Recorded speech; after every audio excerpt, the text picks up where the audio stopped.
for the next battle.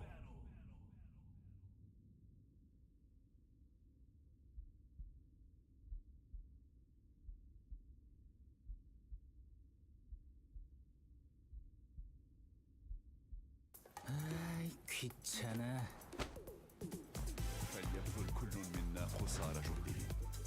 Round 1. Fight.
Get ready for the next battle.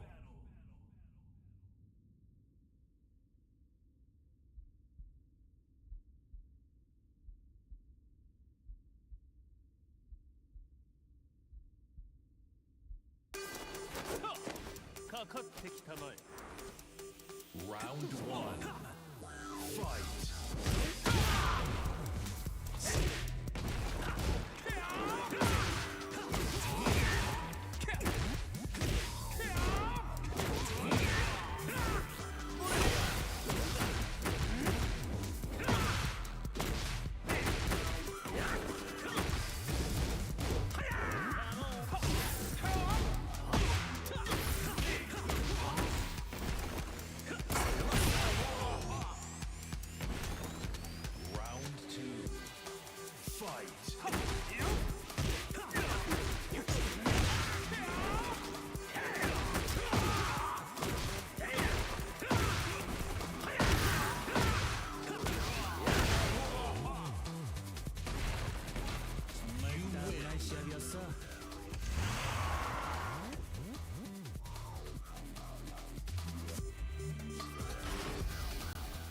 Get ready for the next battle.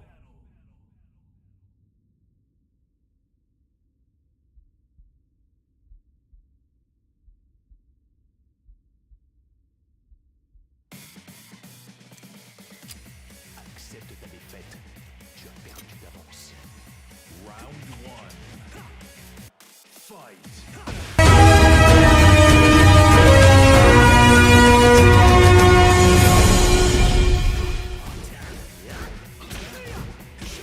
Good morning, y'all. Brief isn't my brand, so I'm going to try to be brief, which means I'm going to cut out the pleasantries and the jokes. I want to quote, we've already had Stalin quoted, so just to put the context of what's going on, I'm going to quote a lesser-known quote from another tyrannical dictator, and that's Mao Zedong. In 1957, he not so famously said, "Not to have correct political opinions is like not having a soul." And I think that is kind of a banner for the lives that we've been living for the last few years. And that's very unfortunate, but it's also very telling. My talk is titled, which I found out this morning, "The Target is You." What I want to talk to you about is actually the politics of compliance is the name I've given this. And it's actually derived from a strategy that Mao Zedong used. But to make the politics of compliance work, the target is actually you. And I don't just mean you with wrong political opinions who don't have souls. I mean everybody. There are generally 3 categories of people where it comes to the politics of compliance. There are the people who are complying, there are the people who are refusing, and the people who aren't sure. And all 3 are targeted by the politics of compliance roughly the same way, actually, with the same dynamic. The goal is, of course, to get the compliant to feel better than everybody else, but also frustrated with everybody else. It is to convince those who are not sure to join the program and to begin to comply. And it is to use the people who refuse to comply as the wedge around which the entire thing turns. In fact, it's to dehumanize them and motivate the other two groups to try to destroy them. So Mao Zedong very simply took over China with a very small number of conceptual concepts that I'm lumping together in what I'm calling a politics of compliance. He separated the population into two broad categories. I just mentioned three, well, he cut it into two. So there's an oversimplification, and those two categories are the people and the enemies of the people. Not to put too fine a point on it, that's what he called them. The people and the enemies of the people. And what he said is, who are the people? Well, he gives this kind of historical record in 1957 of who counted as the people when. And there's a consistent running theme through his eight or nine maybe examples of different historical periods of the Chinese story, whether it's the Japanese War, the Sino-Japanese War, the second one, whether it's the period of building socialism after he took power in 1949, whether it's during his first, second, or third five-year plan. And the examples all have the single theme that the people are the people who agree with Mao, and the enemies of the people are the people who don't agree with Mao. And it turns out to be really that simple. The people at the period of building socialism are those who support the building of socialism, and the enemies of the people are those who resist the building of socialism. He says it explicitly that clearly. And this sets up a dynamic that I think the best name for is hatecraft. And here's how it works. The goal of this split is to say that there is a correct perspective on all things, a sacred science as Robert Lifton described it. And that's called the people's perspective, at least it was in China. We could call it whatever, the critical race perspective on race. We could call it the queer perspective on sexual politics, and we can all imagine a bunch of examples under COVID. The public health perspective, I guess, would be the right name for it. We certainly are, I see red hats in the crowd. We're not allowed to have those. That's the deplorable side of a different perspective. But this is the general idea. There are the people who do the right thing, there are people who do the wrong thing, and the goal is to bring people into the people's perspective, which is also called agreeing with the tyranny. And what you do in order to achieve this idea is that you separate the population into two broad categories, the people and the enemies of the people, and then you say, well, what we want is unity. We want unity, but there are certain elements in the population who are preventing us from unity and moving into the future that we could be having, and it's their fault. The people want to move forward, and the enemies of the people are stopping them. The people want to open their businesses and go back about their lives, but the people who won't wear masks or take a shot or socially distance or close down their lives or whatever else in the COVID department are stopping them. We want to open the country back up, but we can't because there's anti-vaxxers. They are the problem, and that is hatecraft. That is teaching the compliant to hate the people who are holding them back. We did what we were supposed to do. We complied. We did not get our freedom back. We took risks with our lives. We did not get our freedom back, and it's their fault. That's the essence of the politics of compliance. Mao called this formula unity, criticism, unity. He said we'll start with a desire for unity, and just parenthetically I'll mention the best way to create a desire for unity is to create a contentious, fractious, polarized situation where there's tremendous disunity. You start with a desire for unity. He says we then criticize and struggle, referring to his torture sessions that are called struggle sessions. We criticize and struggle those elements of the population who have incorrect opinions so that we can arrive at a new unity on a new basis. That's a direct quote. New unity on a new basis. He called it socialist discipline. We call it sustainable and inclusive future. It's the same thing. We also call it New World Order. In other words, we can have unity, which everybody now wants, if and only if we all start to agree on how we're all going to live, which just so happen to be dictated by the tyrant. And everybody who isn't going along is holding us back. The larger the proportion of people that you can get to comply, the more powerful the hate craft. Because they, like I said, put their lives on the line. They did things they probably didn't want to do. They sacrificed, they willingly gave away, I should say, their freedoms. Willingly gave away their freedoms, and other people didn't, and those people are selfish. Those people are bourgeois. Those people are racist as opposed to anti-racist. We could do this in every domain because this same exact dynamic is playing out in every domain.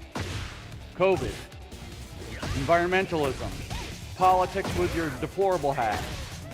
Every single identity politics dimension you can imagine, from race to sex to gender to sexuality to ability status to fat status to national origin. Get ready for critical immigration theory this year. If you thought 2020 CRT was bad, you've got CIT coming this year, and its target is you, because its actual target is national sovereignty and national citizenship, to be compared against global citizenship.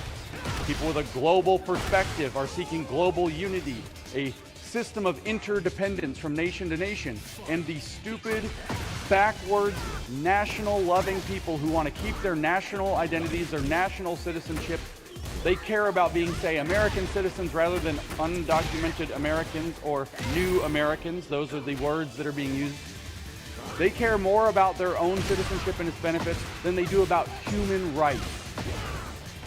The child on the other side of the razor wire is your neighbor too, and you have to love your neighbor as yourself. And they twist every virtue and every value into a weapon of enmity and hate. That's the politics of compliance. That's how it works. And Mao Zedong was the world leader, the most expert practitioner of it up until the present day, which I think he may have been succeeded at this point, because it's happening on the global scale in 10 dimensions at once, and the target is you. So how do you deal with the politics of compliance? How do you get people to stop hating their neighbors, to stop snitching on their neighbors, to stop pressuring their neighbors? How do you get people to stop blaming their neighbors? It turns out, and I hesitate in this room to call it a vaccine, but it turns out there is something that we could liken to a vaccine in its platonic ideal form. And that is that it turns out that when you expose this dynamic, it inoculates people against falling for this dynamic. When people realize that this is a manipulative play, and it can be described, and I just did it in 6 minutes, so I know it can be done. When you can describe how this play works and give them concrete examples of how it's been applied to them in the recent past so that they can see it for themselves, they are far less likely to fall for the next one. And if they do fall for the next one, they fall for it for a much shorter duration. In other words, the vaccine here is a lack of trust in these authorities. So here's kind of the societal situation, and I'll give you something that I think maybe you already know, but I want to clarify for you in close. The situation that we're in, my Instagram algorithm is probably powered by AI, and it badly knows me. But somehow it figured out, since I spend a lot of time on airplanes, that I might like airplanes. And it's been propagandizing me with pilot videos, which are very fascinating, and I watch all of them, feeding the algorithm further. And recently it showed me a video of a horrible situation where a commercial flight took off, and within minutes, the entire instrumentation of the cockpit went down. No altimeter, no nav computer, nothing, not even a radio. The entire instrument apparatus in the aircraft died. So normally in society, our trusted and venerable institutions are our instrument panel, if we think of this society as a plane flying through the air. And what you have to be able to do is fly the plane, get where you're going, or get somewhere, and land the plane on a runway. That's the basic principle of flight, period, if you want it to be a safe flight. When you have your instruments, they really help. When you don't have your instruments, you're in another situation. So obviously this plane turned around, found the runway, landed safely, even without a radio to contact the traffic control tower. They somehow figured out how to signal and were able to get runway clearance and land the plane. So it's possible. The point is, when I bring this up, we as a society have our instrument panel, which is our institutions, fully captured by this ideology. We just listened to a litany of things that we think we should be able to trust that we can't trust. CDC is a bad word now in our society. I see more people who think that whatever the CDC or FDA says, you should do the opposite, than I meet people who think you should believe those things now. So what do you do to land the plane?